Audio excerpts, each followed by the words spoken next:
भारत और बांग्लादेश में हालात की कशीदगी अरूज पर भारत की जानिब से बांग्लादेश को सबक सिखाने की धमकियां। क्या भारत बांग्लादेश पर हमला करने जा रहा है? आमिर रजा मेरे साथ मौजूद है, उनसे बात करते हैं। आमिर भाई, बड़ी धमकियां दी जा रही हैं भारत की जानिब से बांग्लादेश को, क्या होने जा रहा है? क्या भारत बांग्लादेश पर हमला तो नहीं करने वाला?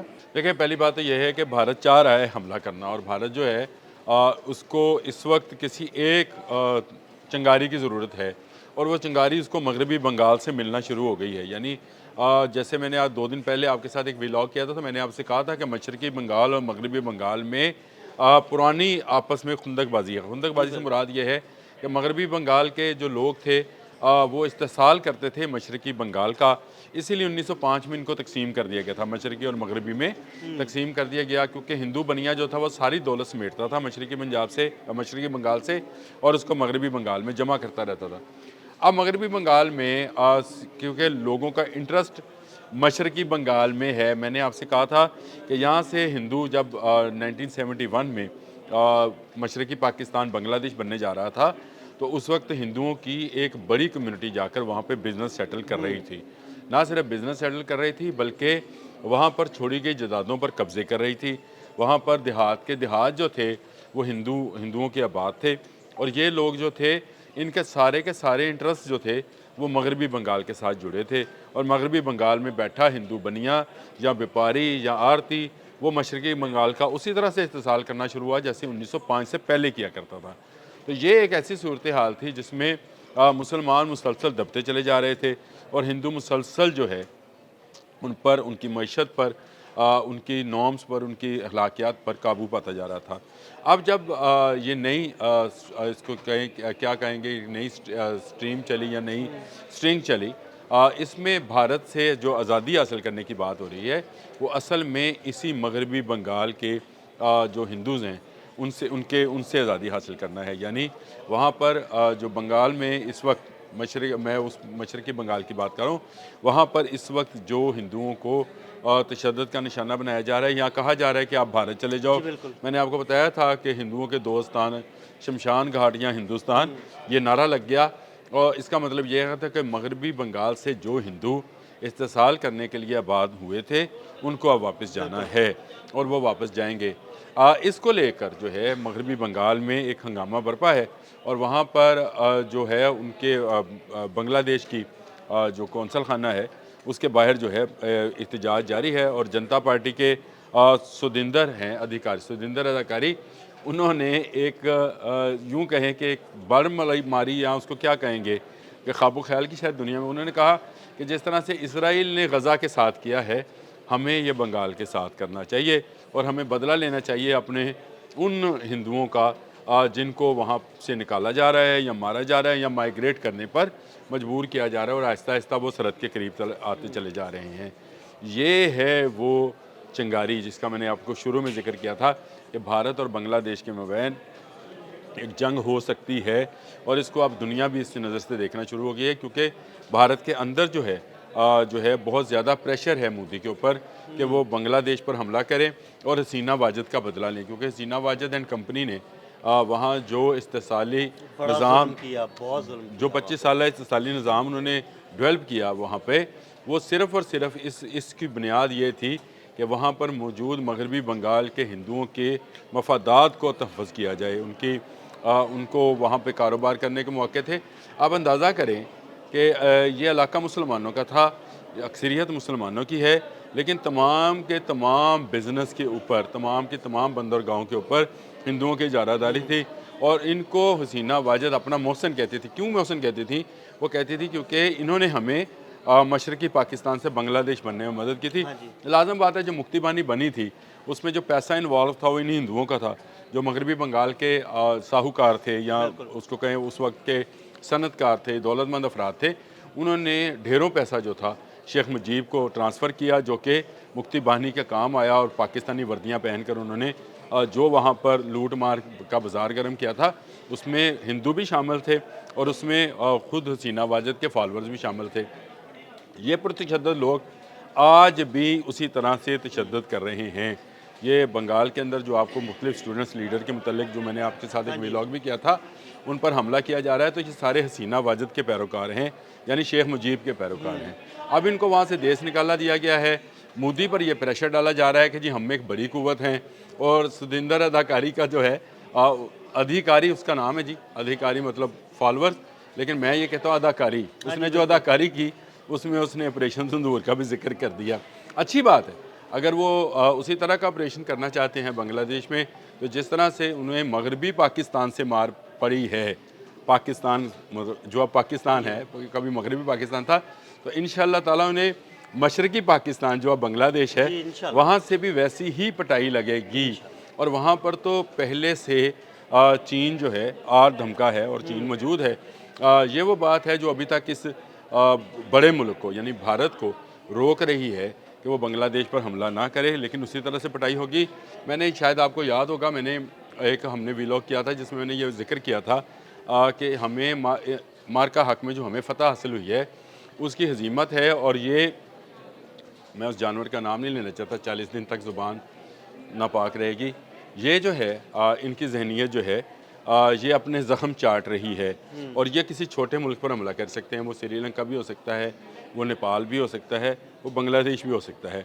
लेकिन चलें, नेपाल और श्रीलंका तो अभी एक तरफ रखें, बांग्लादेश जो है उसके खिलाफ जो है हिंदुस्तान के अंदर माहौल बनाया जा रहा है। कभी पार्लियामेंट के अंदर आवाज़ उठाई जा रही है और अब ये कहा जा रहा है कि वहाँ पर मौजूद जो हिंदू हैं, हिंदू कौमियत के लोग हैं मशरक़ी बंगाल में, उन पर जुल्म किया जा रहा है। लिहाजा हमें इज़राइल बनकर, यानी आप दीवाने का ख्वाब चेक करें, कहाँ गज़ा के नहत्ते लोग और कहाँ इज़राइल एक अनडिक्लेयर्ड एटमी कुव्वत उनका है, और कहाँ ये हिंदुस्तान जो अभी अभी नए नए मशरक़ी पाकिस्तान यानी मगरबी पाकिस्तान से मार खा के आया है और मशरक़ी पाकिस्तान की तरफ मुँह कर रहा है, उस तरफ से भी इसको अपने मुंह की खानी पड़ेगी। ये बिल्कुल एक जो वार स्ट्रेटेजी होती है उसमें आप ज़रूर ये करते हैं कि अपनी फ़ौजों का मोराल बुलंद करने के लिए आप छोटे मुल्कों को के साथ कुछ ना कुछ ठाठैया लगाए रखते हैं। लेकिन उसमें ज़रूरी ये होता है कि आपकी क़ुव्वत उस काबिल हो। आपकी क़ुव्वत उस काबिल नहीं है, ये साबित कर दिया पाकिस्तान ने कि आप अभी इस काबिल नहीं हो कि ख़ुद को एक बड़ी क़ुव्वत साबित कर सकें, क्योंकि आपकी 10 गुना बड़ी फ़ौज, 10 गुना बड़ी फ़ज़ाइया, 10 गुना बड़ी आर्टिलरी, 10 गुना बड़ी बहरिया जो है वो अपने से कम दर्जे की बहरिया, अपने से कम यानी कम दर्जे से मुराद है कम तादाद में कम, उससे मार खा चुकी है और दुनिया में बदनाम हो चुकी है। आज दुनिया का तमाम मीडिया जो अपने ये रेंडर्स कर रहा है, इस पर ज़रूर प्रोग्राम कीजिएगा। जो ये रेंडर्स कर रहे हैं ये क्यों रोज़ाना हम अखबारात और टीवी में ख़बरें देख रहे हैं कि आज फ़लाँ जरीदे ने ज़िक्र कर दिया, आज फ़लाँ जरीदे ने ज़िक्र कर दिया। असल में ज़िक्र यह है कि कोई भी नशरियाती इदारा होता है, कोई भी न्यूज़ रिलेटेड कंपनी है या अदारा है, वो जब ये रेंडर आता है यानी साल का आखिर, तो अहम वाक़यात को प्रमोट करते हैं। पिछले साल में या जाने वाले साल में कौन कौन से अहम वाक़यात हुए, उसमें नुमायाँ होने वाली शख्सियात जो हैं उनका नुमाया ज़िक्र किया जाता है। तो ये जो हम आए रोज़ टीवी के ऊपर मुख्तलिफ़ जरीदों का ज़िक्र सुन रहे हैं या अखबारात में पढ़ रहे हैं, या इसी तरह से जिस तरह से हम बात कर रहे हैं आपसे, इसी तरह से इसी प्लेटफॉर्म के ज़रिए जो है लोग यूट्यूब के ज़रिए या फेसबुक के ज़रिए आपसे बात करें, तो उसका मसला ये है कि इंटरनेशनल मीडिया इस वक्त अपने ये रेंडर्स प्रोग्राम्स मुकम्मल कर रहा है और उसमें एक बड़ा वाक़या, एक बड़ी जंग का है, और वो बड़ी जंग जिसको हम मार्का हक कहते हैं और वो उसको ऑपरेशन सिंदूर कहते हैं, उसमें उनको पड़ने वाली मार्का है।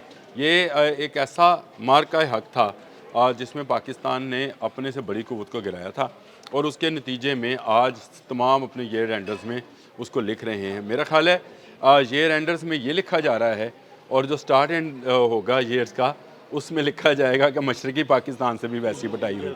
मेरा सिर्फ इसको मौजू को इस तरफ लाना है कि बंगाल की तरफ अगर ये मुँह करेंगे यानी ढाका की तरफ मुँह करेंगे तो इनको मुँह की खाना पड़ेगी। ये कलकत्ता में खड़े होकर तकरीर करना बड़ी आसान है, जंग लड़ना जो है वो और मामला है। अब जंग जो है वो किसी एक मुल्क पर जो है नहीं है, अब जंग जो है वो मल्टीपल नेशंस के ऊपर आ जाती है, यानी मुख्तलिफ ममालिक, मुख्तलिफ ग्रुप्स और मुख्तलिफ सूरतों में आमने सामने आते हैं।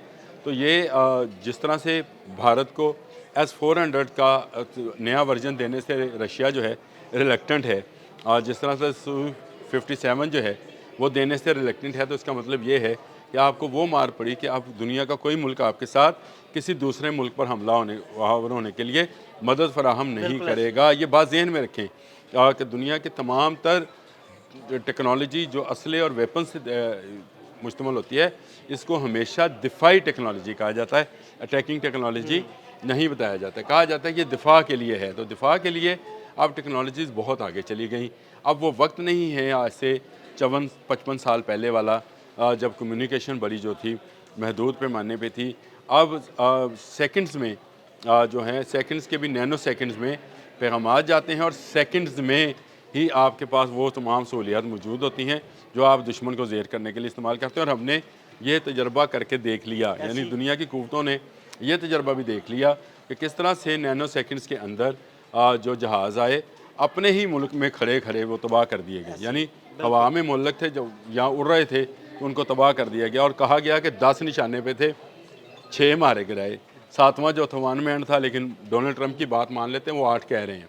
सही। इसका मतलब है 8 हैं, 5 तो खैर ये भारत भी तस्लीम कर गया और राफेल भी तस्लीम कर गया। तो इसका मतलब ये हुआ कि अगर अब ये बांग्लादेश की तरफ जाएंगे, जिसका कभी इम्कान है कि शायद ये अगले साल के शुरू में भारत को इस तरह की जो है सूरत हाल पैदा करे कि सरहद पर तनाव जो है बढ़ते बढ़ते आग की शक्ल अख्तियार कर ले। लेकिन उससे पहले अब बांग्लादेश जो है वो अपनी पूरी तैयारी में है, और बांग्लादेश ने जो नया माहिदा करना है इस साल के बिल्कुल शुरू में चीन के साथ 2030 के लिए, वो दिफाई माहिदा है, और उसमें चीन और बांग्लादेश मुश्तरका तौर पर एक दूसरे का दिफाई तावन करेंगे। मेरा ख्याल है ये वो वाहिद चीज़ है जो भारत को बांग्लादेश में जाने से रोकेगी। ये जो इसराइल और गज़ा वाली ये जो अधिकारी साहब ने अदाकारी दिखाई है, ये गिदर बबकी, खैर वो उन्होंने बहुत ज़्यादा एग्जेजरेट कर लिया, और उन्होंने यहाँ तक कर लिया कि उन्होंने एक को गज़ा बना दिया, एक को इसराइल। ना ये गज़ा है भाई, ये बांग्लादेश है, और मोहम्मद यूनुस का बांग्लादेश है इस वक्त, और वो पूरी तरह से तैयार हैं। चाइना उसके पीछे है, और चाइना जो है वो कभी बांग्लादेश को नीचे नहीं देखा। मेरा ख्याल है ये गिदर बबकी, सही आपने लफ्ज़ इस्तेमाल किया, मुझे भी इस्तेमाल करना चाहिए कि ये गिदर बबकी है, और गिदर की जब मौत आती है वो शहर का रुख करता है।